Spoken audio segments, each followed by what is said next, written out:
গ্রামগঞ্জে তো আমরা অনেক কিছু শুনতে পাই যে জিনে ধরার পর নাকি গাছে উঠে গেছে, তারপরে বাসা থেকে পালিয়ে গেছে, বা ক্ষেত খামারে নিয়ে ফেলে মেরেছে, এরকম অনেক গল্প শুনতে পাই।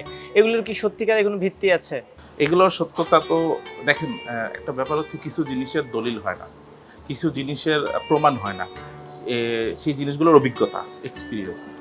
তো আপনি আমাদের গ্রাম অঞ্চলে অথবা আপনাদেরও আমাদের যে দাদা নানিরা থাকে বা আমরা দাদা থেকে বিভিন্ন ঘটনা শুনে আসছি, এটা ঠিক যে সব সত্য আমি তা বলবো না, তবে একটা বাংলাতে একটা কথা আছে, কিছু রটে তো কিছু বটে। যা ঘটে তা হ্যাঁ কিছু হ্যাঁ হলো রটে। কিছু, হ্যাঁ কিছু তো বটে।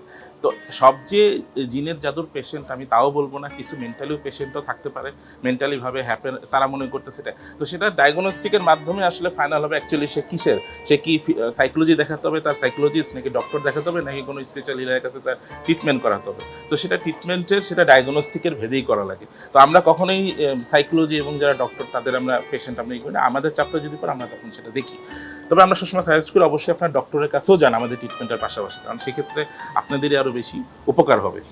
সবসময় যে স্পিরিচুয়াল হিলারদের যে ব্যাপারটা থাকে সেটা যে কারণ যখন জাদু অথবা জিনে আক্রান্ত হয় তখন যে সবসময় যে আমরাই ট্রিটমেন্ট করলে সুস্থ হবে তা কিন্তু না। কারণ যখন এটা আক্রমণ করে তখন কিন্তু আপনার বডি হ্যাম্পার হয়। যেমন আল্লাহ নবীর যখন জাদু হয়েছিল তখন তার শরীরে প্রচণ্ড পরিমাণে জ্বর ছিল, সে নামাজ পড়তে পারতো না, নামাজেও অনেক ঝামেলা হয়েছে, তো তার জ্বর ছিল, তার জ্বরটা কীভাবে সারবে? তো আমরা যখন এই ট্রিটমেন্টটা করি, কেটে দিই, জ্বরটা তো নর্মাল হয়ে যায়, কিন্তু শরীরে যে আপনার একটা হ্যাম্পার আসে, একটা ধকল আসে, এই ধকলটা তখন আমরা বলি কোনো ডক্টরের কাছে যে আপনি কোনো ভালো ভিটামিনের ওষুধ অথবা আপনি খাবারও খেতে পারেন। তবে সেটা অবশ্যই ট্রিটমেন্টের পরে, কারণ সে যে ট্রিটমেন্টের আগেও ডক্টরের কাছে যায় ওষুধ খাইলেও তার কোনো, আমাদের অভিজ্ঞতা মতো আমরা দেখি নাই যে কোনো ফায়দা পাইছে। আগে এখান থেকে স্পিরিচুয়াল হিলার যে আপনার আমাদের যে ট্রিটমেন্ট এটা প্রসেস কমপ্লিট করার পরে আমরা তখন ডক্টরের কাছে পাঠাই যে এখন ইনশাল্লাহ আপনি ঠিক হবেন।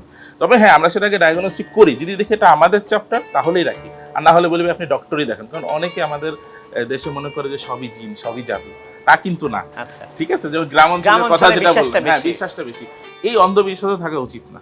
ঠিক আছে, তো গ্রাম অঞ্চলে যে এগুলো বলে এগুলোর অবশ্যই বাস্তবতা আছে। তবে এটা থেকে আমি একটা মানে আমাদের সতর্ক যেটা করবো সেটা হচ্ছে গ্রাম অঞ্চলে অন্ধবিশ্বাসটা যাতে না করে, সবকিছু দেখে শুনে বুঝে যাতে করে। জিন কি গ্রামে বেশি থাকে, শহরে থাকে না? না, এটা বাস্তব, এটা বাস্তব না। গ্রামে থাকে পরিমাণটা এই কারণেই বেশি, কারণ গ্রাম অঞ্চলে আপনার গাছপালা বলেন বা নিশ্চুপ জায়গা বলেন, যেমন কোনো ঘরও যদি অনেকদিন খালি থাকে সেখানে কিন্তু একটা জিনের উপদ্রব আসে।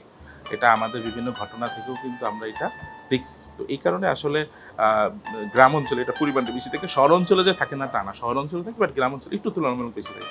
গ্রাম অঞ্চল বলতে নিলিবিলি জায়গা, যেই জায়গাগুলো, ওই জায়গাগুলো।